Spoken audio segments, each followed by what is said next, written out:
So you're finally ready to start on your health and wellness goals. You're ready to lose weight. Or maybe you've tried losing weight before, but it didn't work. But now you're ready to take another shot at it. That's awesome. So now you're wondering, and this is the million-dollar question. What is the best diet for weight loss? We're gonna break that down in this video. And we're also gonna talk about the mistakes that people tend to make when they're trying to figure out which diet is gonna work optimally for them. These are the exact same tips that I give to all my students, and they've all gotten to see some amazing results. So you know it works. Before we get started, give this video a like, subscribe to my channel, and hit the bell to get notified every time I post a new video every week. So, when you're looking for a diet that will not only help you lose fat, build muscle, promote health and longevity, and achieve whatever your goals are, but also help you maintain that progress because you want something that is sustainable long term, the number one factor, okay? The number one key for finding the best diet is finding the diet that optimizes your health. And you get all of that by achieving a state of metabolic efficiency. Metabolic efficiency is where your body is able to tap into stored energy, aka body fat, efficiently in between meals. This is why I always say that 80% of your body composition is determined by your diet. And this is gonna be based on your current state of health and your goals. For example, just to quickly go through some popular diets, a low-carb diet or a keto diet is probably the optimal diet for you if you have some form of insulin resistance. And that's why I talk a lot about that diet on my channel, because 88% of American adults have some form of metabolic dysfunction or insulin resistance. That's almost 9 out of every 10. If you're one of those people, a very low-carb diet / keto diet is probably the best diet for you to moderate your insulin levels, which will then improve your overall health. That is what we want, which will then ultimately help you lose whatever weight you want to lose. The less insulin your body has to produce every time you eat, the longer you're gonna live. A very low-carb / keto diet is also muscle-sparing if done properly. On the other hand, an elimination diet like the carnivore diet, which is the ultimate low-carb diet if you think about it, might be really good for you if you have gut issues or digestion issues or an autoimmune disease, because it cuts out basically all foods that causes digestion problems that tend to be very inflammatory for a lot of people. I'm talking specifically about foods that are high in anti-nutrients here. If you go on a carnivore diet, all of that gets taken away. And if you're not familiar with the carnivore diet, just go on social media and look up any of the big names in the carnivore diet space. They're all absolutely shredded, and they'll tell you that they've reversed a lot of their pre-existing health conditions and even autoimmune disease. It's really fascinating stuff. While a vegan diet, which is the opposite of the carnivore diet, is gonna be optimal for you if you don't want to harm animals. And that's fine, I respect that. Just know that if you go on a vegan diet, there is a grand total of 0 randomized controlled clinical trials that proves that a vegan diet is the healthy diet for humans.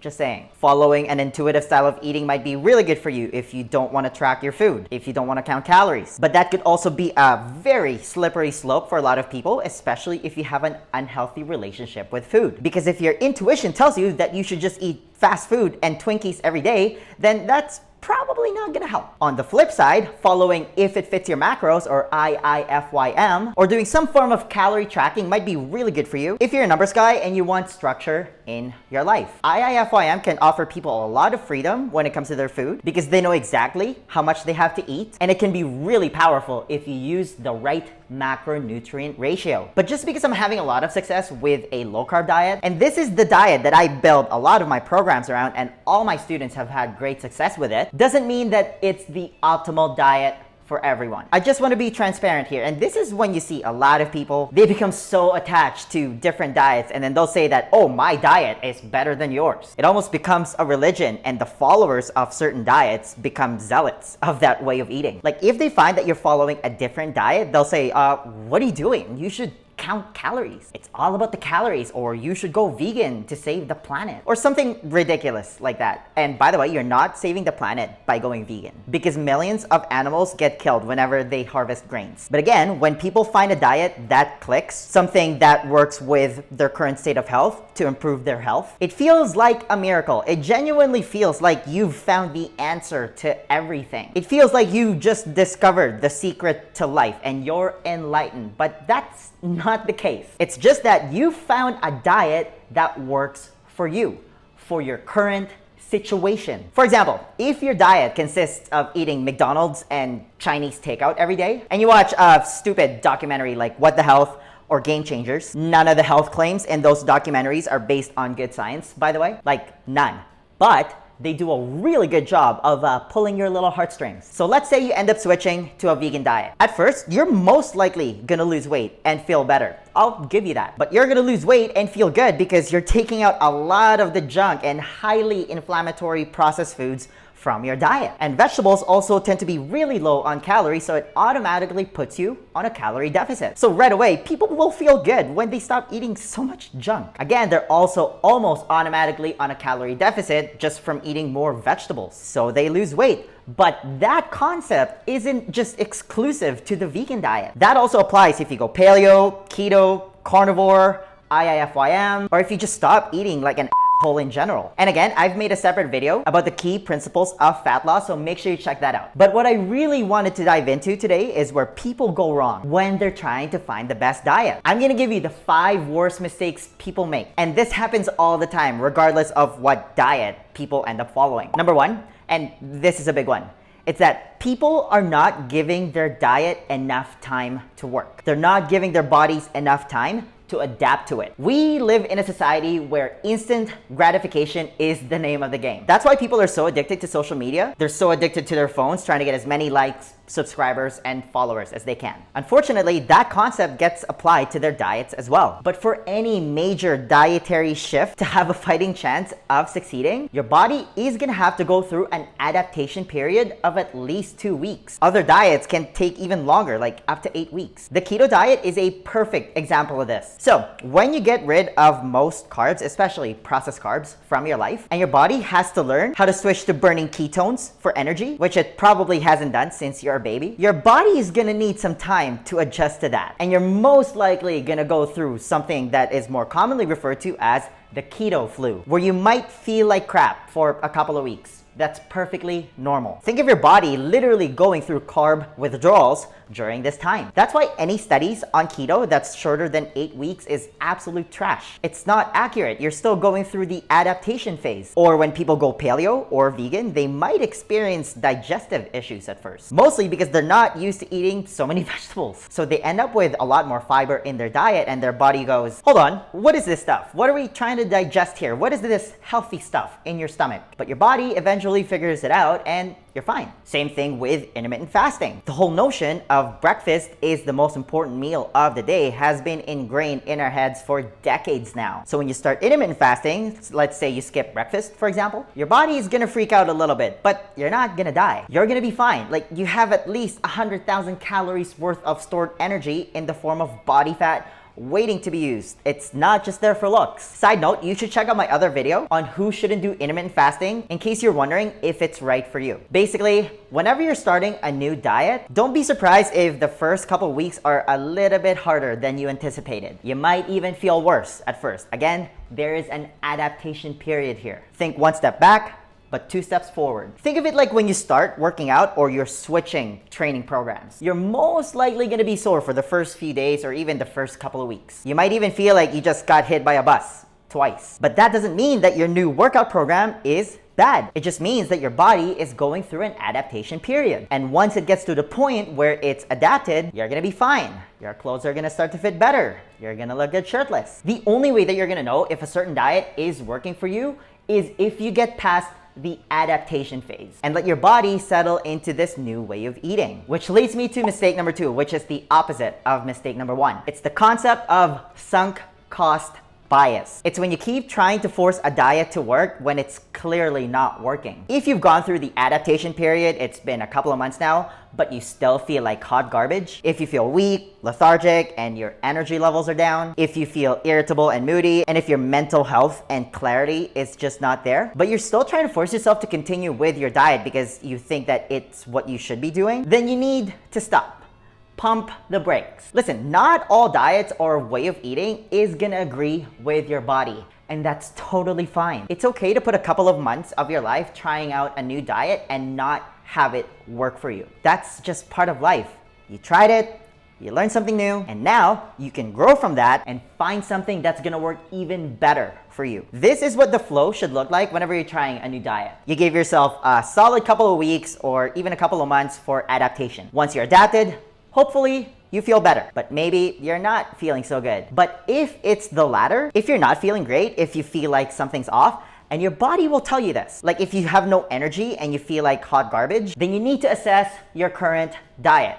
You need to figure out what you're doing wrong because there's a lot of different ways to mess up certain diets. Like if you're doing IIFYM and you're eating Pop-Tarts, Doritos, and Snickers bars every day, even if it fits your macros, then you're probably not gonna feel good and you're most likely gonna be hungry. If you go on a vegan diet and you actually find yourself gaining weight because you're just eating a ton of carbs, which is very common for vegans, and you're not feeling great, well, it's because there are certain vitamins like vitamin K2 and vitamin B12 that the human body needs for optimal health that you can only derive from animal products. Meat is also some of the most nutrient-dense and satiating food on the planet. But try out different diets. And then, if it's been a couple of weeks or a couple of months and you're still not feeling great, or if you start feeling worse, you gotta bail. Cut ties with the sunk cost fallacy. There's no reason to keep doing something that's clearly not working. That is literally the definition of insanity, doing the same thing over and over again, expecting a different outcome. Mistake number 3 is thinking that the diet that you're currently doing is gonna be your magical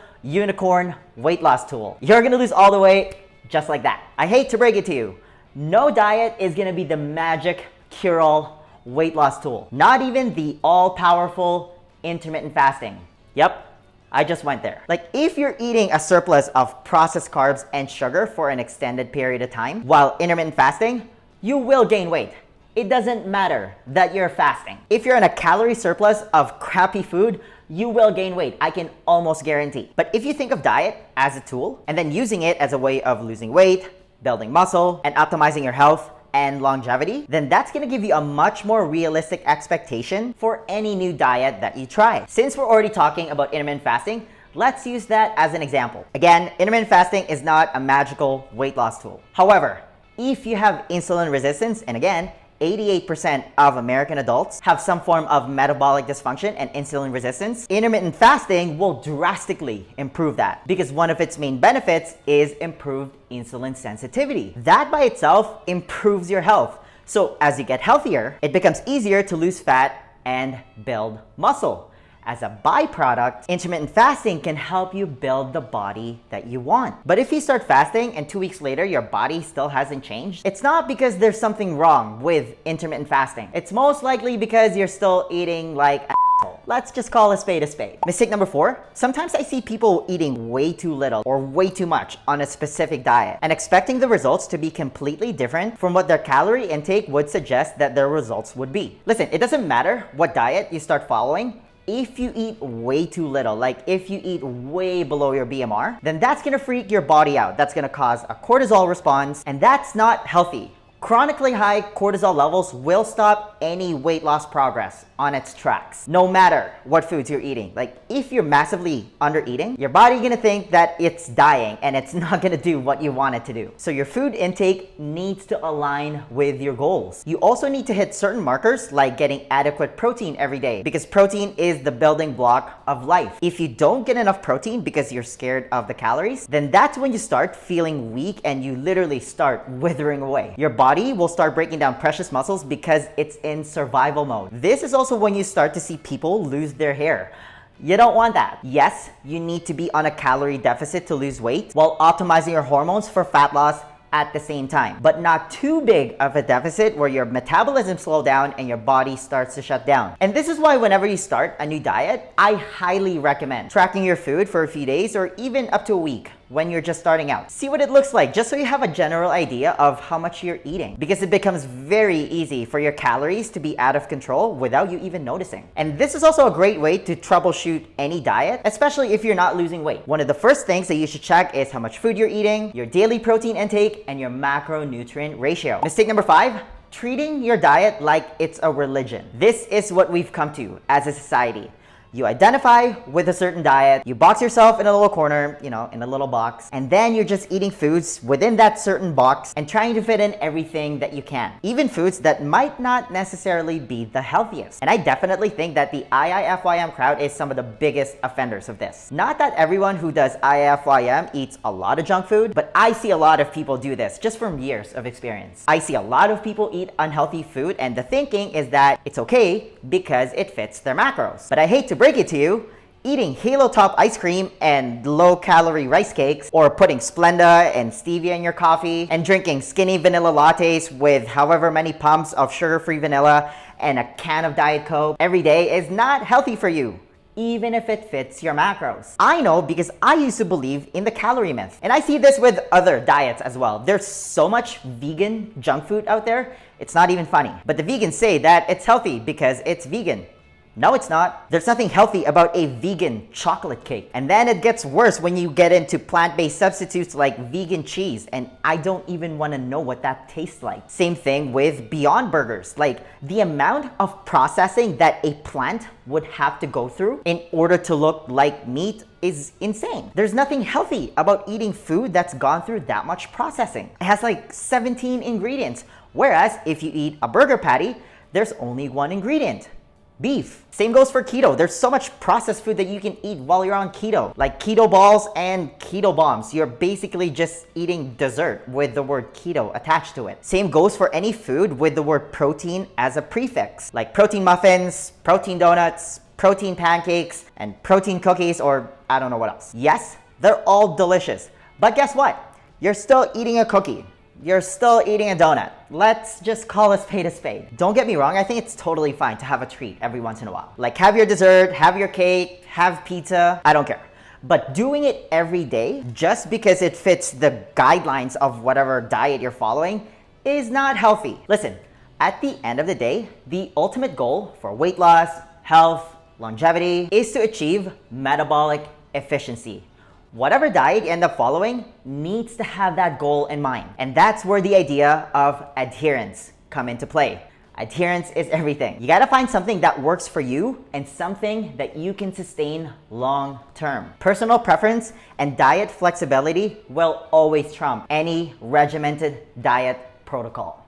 The next question then becomes, how are you actually supposed to eat if you want to lose weight? Because here's the thing, 80% of your body composition is determined by your diet. You can't just freestyle this part. Do you have a proven plan that you can follow? To help you with that, I want to give you a free copy of my Lean Body Blueprint. This is how I melted all the fat around my stomach without depriving myself of my favorite foods or wasting hours at the gym. It's a simple 4-step process specifically designed for busy professionals, and it's the exact same blueprint that I teach to all my private coaching clients, and they've all gone to see some amazing results. If you want to be the next success story, then download your free copy of the Lean Body Blueprint right now. There's gonna be a link somewhere at the top here or in the description box. Just click on it, type in your email, and I'll send it to you right away. All right, that's all I've got. Give this video a thumbs up if you enjoyed it and share it with your friends. Please subscribe to my channel if you haven't already. I post a new video every week. And hey, leave a comment below if you have any questions about this video. Thanks for watching, and I'll see you in the next video. Virtual high five.